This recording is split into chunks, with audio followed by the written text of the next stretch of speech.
Jocelyn, and the topic I chose for my Philippines speech is dance in the Philippines. My purpose is to inform you guys about dance in the Philippines and how it influences the Filipino culture. So, to start off my speech, I want to ask you guys a question. Have you guys ever heard about dance in the Philippines?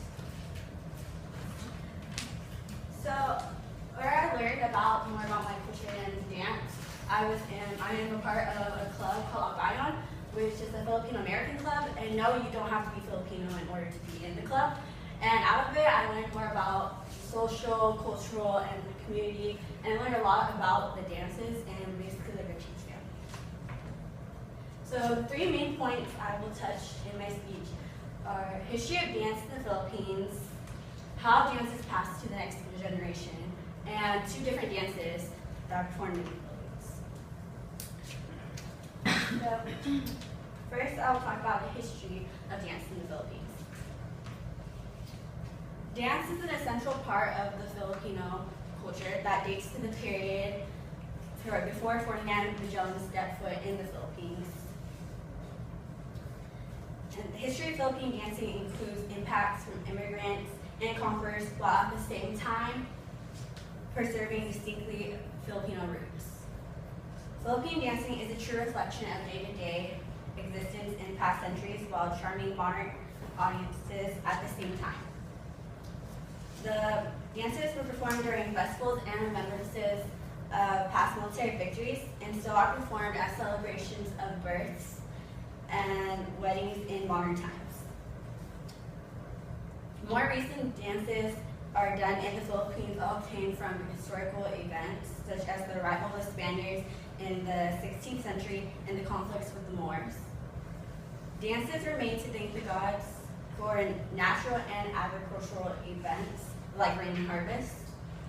Also, it's impossible to know when dancing became a big part of the Philippines, but it's used for marriage, worship, and development of war. Second, I will talk about how dance in the Philippines is passed down from generation to generation. The Philippines has many dances that have developed and altered as they have been passed down from one generation to the next.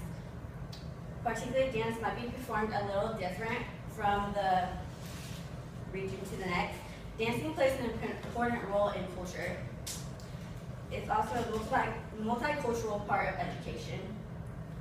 Dances are learned and then passed down. As older members of the Philippines pass, the new generation had more pressing things to attend to. And a quote I found was, "Dancing keeps away from negative things. When you move, everything is positive. There's no right or wrong. You release all your emotions and it'll end up with a beautiful smile."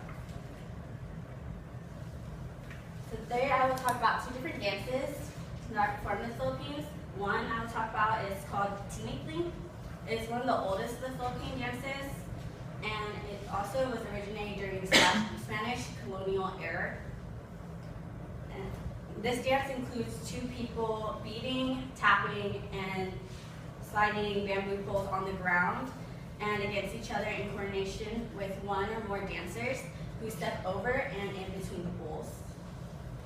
And according to one story, Filipino farm workers who displeased their Spanish masters had their feet smashed by 2 bamboo poles. When the poles were apart, the workers would jump to keep away from getting hurt. This is how the dance was born. And then the second dance I will talk about is called Itig Itig. I don't know if I pronounced it correctly, but it's the Tagalog word for duck. And it originated in the Philippine towns of Carrasco, Cantalan, Lanuza, and Carmen. It follows the motions of ducks with rice paddy and swamplands like wading, flying, and short, choppy steps. This dance was first performed by a young woman named Conant, who's the best dancer in the province of Surigao del Norte.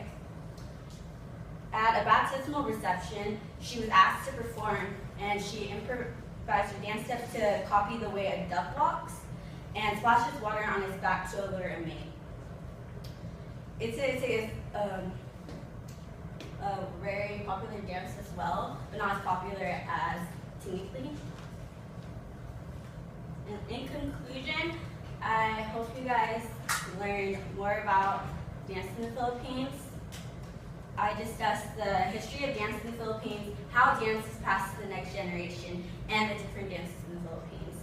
As San Jose State, the Filipino community grows bigger and bigger. And I hope you guys learn more about the dances in the Philippines and how it impacts the Filipino culture. Thank you.